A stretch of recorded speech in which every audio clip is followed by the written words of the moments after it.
A domesticação de animais foi um dos pontos cruciais para o sucesso da humanidade. Uma tecnologia biológica tão poderosa quanto o fogo ou a agricultura. Entre as milhares de espécies que já caminharam ao nosso lado, apenas algumas poucas realmente se encaixam no que chamamos de domesticação verdadeira, que é o processo de transformar criaturas selvagens em parceiros, moldando seu comportamento e características por meio de convivência e seleção ao longo de gerações. Agora, imagine aplicar essa mesma lógica ao Mesozoico inteiro. Nesse vídeo, vamos percorrer o registro fóssil e escolher quais espécies extintas poderiam, teoricamente, serem domesticadas. E não estamos falando apenas de quais dinossauros seriam legais ter como pet. Vamos classificar tudo em 7 funções essenciais, mesmos papéis que animais reais cumpriram no desenvolvimento humano. Desde controlar pragas até puxar carroças, proteger rebanhos ou servir como montaria. Pense nisso como um gigantesco jogo pré-histórico, criaturas de todas as eras convivendo ao mesmo tempo, e nós, humanos semi-primitivos, tentando montar a sociedade mais eficiente possível escolhendo os aliados certos. Claro que tudo isso é pura especulação, uma brincadeira científica, mas justamente por isso será tão interessante de se imaginar. Então, vamos começar!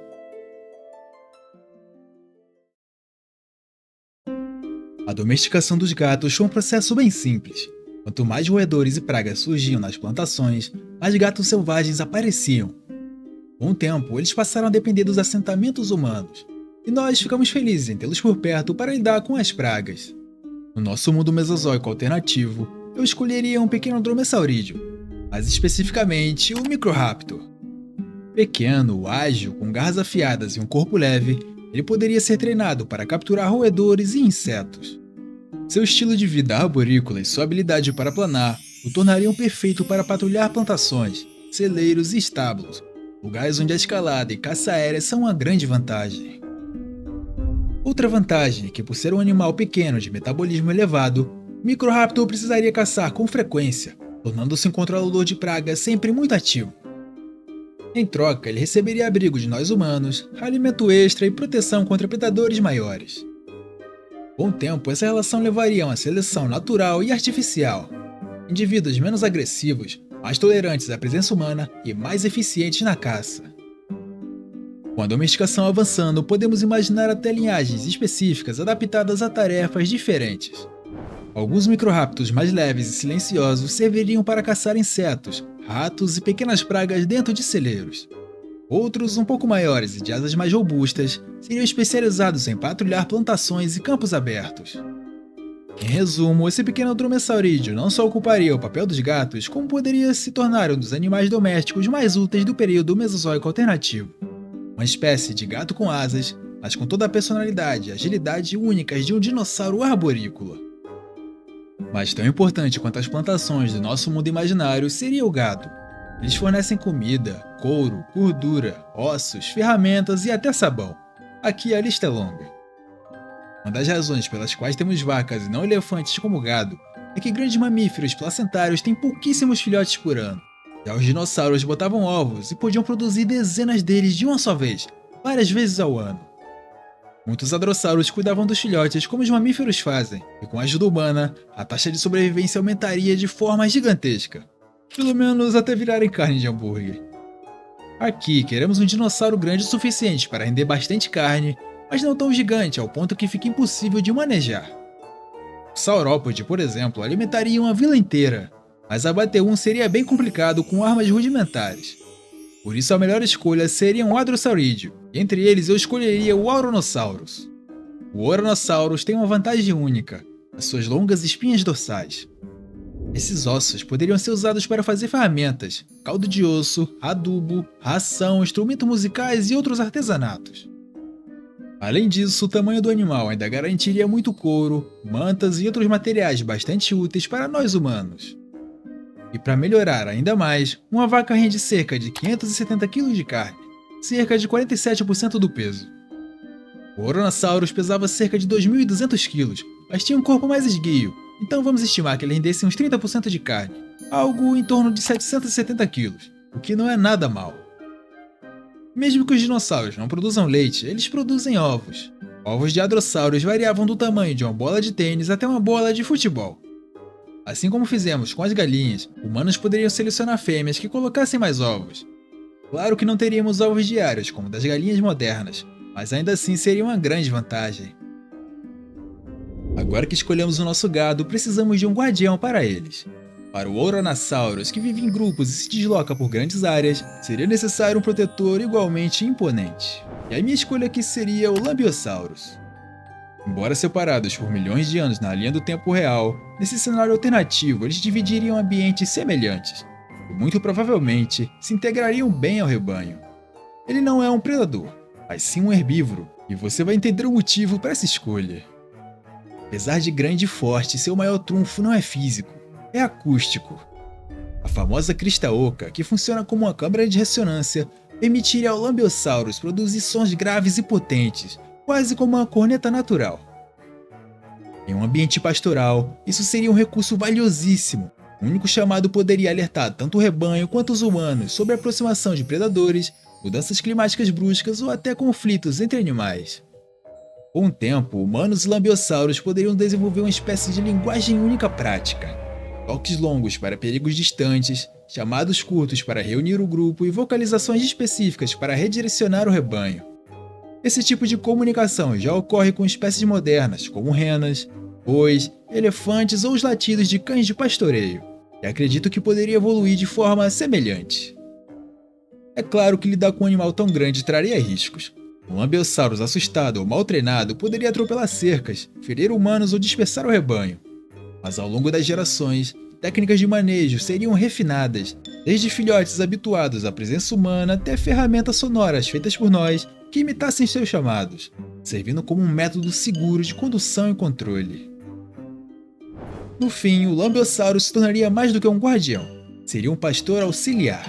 A imagem daquele grande Altrosaurus, crista erguida e emitindo seus sons profundos ao entardecer, guiando o rebanho de Ouranosaurus de volta para o acampamento, seria uma das cenas mais marcantes desse mundo mesozoico domesticado. Mulas, bois e camelos foram essenciais para poupar esforço humano ao longo da história.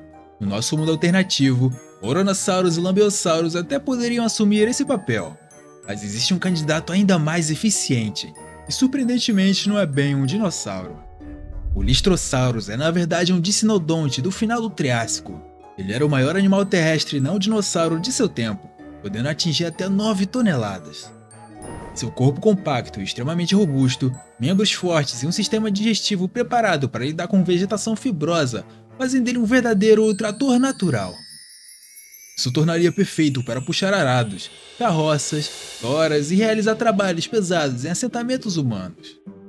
Uma vantagem enorme é a sua dieta simples. O Lystrosaurus se alimenta de plantas duras, raízes e vegetação pouco nutritiva, coisas que não competem com a alimentação de humanos ou de outros animais domésticos. Em um mundo antigo onde todo recurso importa, isso transforma em uma máquina de trabalho de baixo custo. Claro, existem desafios. O tamanho e peso dificultariam a locomoção em terrenos irregulares, além de exigir grandes quantidades de alimento diário, nada muito diferente do que já ocorre com elefantes modernos, por exemplo. Com técnicas adequadas de manejo, criação em cativeiro e a convivência gradual desde filhote, esses problemas seriam até que administráveis. No fim, o Lystrosaurus poderia se tornar o equivalente mesozoico de um boi de carga superdimensionado, lento, estável, resistente e absolutamente indispensável para qualquer civilização que dependesse de agricultura ou transporte pesado. Já por outro lado, os cavalos revolucionaram a civilização humana graças à combinação de velocidade, força e resistência. No nosso cenário mesozoico alternativo, porém, muitos dinossauros possuem um sistema respiratório bem mais eficiente do que eles, com sacos aéreos que oxigenam o corpo de maneira superior à dos mamíferos. Isso significa que, desde o início, teríamos acesso a animais capazes de percorrer longas distâncias com muito menos fadiga. Entre todos os candidatos, o Gallimimus é o que melhor se encaixa nessa função.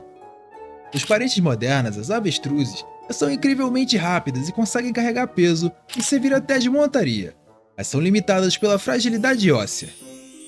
Gallimimus, por outro lado, era muito mais robusto, pesava entre 400 e 500 quilos, media cerca de 2 metros de altura no quadril e mais de 6 metros de comprimento, combinando leveza com estrutura suficiente para suportar um cavaleiro, equipamentos e até pequenas cargas. Com uma velocidade estimada entre 40 e 55 km por hora, ele seria tão rápido quanto os melhores cavalos modernos. Porém, com uma vantagem muito mais decisiva: resistência superior. Como dito antes, seus sacos aéreos manteriam os músculos muito mais oxigenados, permitindo galopes bem mais longos, sem a desvantagem do superaquecimento corporal. Em outras palavras, o Galímemus não apenas substituiria o cavalo, como se tornaria o melhor animal de montaria que uma civilização pré-histórica poderia desejar. Até quem sabe serviria de montaria em caças ou guerra entre clãs. Imagine guerreiros atravessando planícies abertas, montados nesses corredores insanos, usando sua velocidade para atacar e sumindo antes que sua vítima pudesse reagir. Seria o tipo de criatura capaz de redefinir estratégias, rotas e até o próprio conceito de mobilidade, em um mundo onde a domesticação dos dinossauros fosse possível. Mas nenhum animal ajudou tanto a humanidade na caça quanto os cães. E para recriar esse papel no nosso mundo mesozoico alternativo, precisamos de algo com olfato aguçado, inteligência social e cooperação. Muita gente escolheria alguém da família dos raptores. Mas existe um grupo ainda mais promissor: os tiranossaurídeos. Várias espécies, como o Albertosaurus, Daspletosaurus e Apaquiolossauros, mostram evidências claras de comportamento social. Além disso, seus sentidos eram excepcionais. Tiranossaurídeos possuíam entre 620 e 670 genes de receptores olfativos, números comparáveis ao de cães modernos. Isso significa que ele possuía um indicador poderoso de um olfato altamente desenvolvido, perfeito para rastrear e caçar. Obviamente, não escolheríamos um tiranossauro do tamanho de um T-Rex, até porque seria perigoso até mesmo para nós humanos. Então aqui o candidato ideal seria seu primo menor, como o pequeno Timur-Lenja. Ele combinava audição especializada em baixas frequências, boa velocidade e um cérebro mais complexo do que a média dos dinossauros, talvez um certo indicativo de inteligência. Criados desde o ovo, poderia aprender comandos simples, assim como grandes felinos e canídeos treinados nos dias de hoje. Mas ao longo de gerações de seleção e domesticação, ele se tornaria mais dócil e confiável de se lidar. Com esse treinamento e com a coordenação humana, esses grupos domesticados seriam capazes de derrubar presas muito maiores do que conseguiriam sozinhos, assumindo o papel de cães de caça em uma escala verdadeiramente mesozoica. Mas claro que nem tudo é trabalho. Por fim, chegamos aos pets, aqueles animais que não precisam trabalhar e apenas conviver. Aqui as exigências são simples: ser pequeno, relativamente dócil e fácil de manter em casa. Nesse caso, minha escolha não é um dinossauro, mas um réptil peculiar do Triássico, Drepanosaurus. Do tamanho de uma iguana, ele tinha uma cauda que servia de gancho e uma língua bem longa, que até poderia ser usada na procura de insetos dentro de casa. As proporções estranhas e hábitos peculiares o tornariam perfeito para viver em um terrário espaçoso, repleto de galhos, troncos e estruturas para escalar. E assim como o axolote conquistou o mundo moderno por ser um animal fofo de um jeito estranho, o Drepanosaurus teria exatamente o mesmo apelo. Ele é aquele tipo de criatura que quanto mais você olha, mais curioso e carismático se torna. Um pet exótico, excêntrico e visualmente único, com potencial enorme para virar febre entre os colecionadores e cuidadores, do mesmo jeito que o axolote virou um ícone entre os animais de estimação incomuns. Bom, esses foram apenas alguns dos meus candidatos. Tenho certeza que muitos de vocês têm outras criaturas em mente para esses papéis. Então podem deixar aí nos comentários e, claro, deixa o like e se inscreva no canal. Obrigado por assistir até aqui. Eu vejo você no próximo vídeo e tchau, tchau.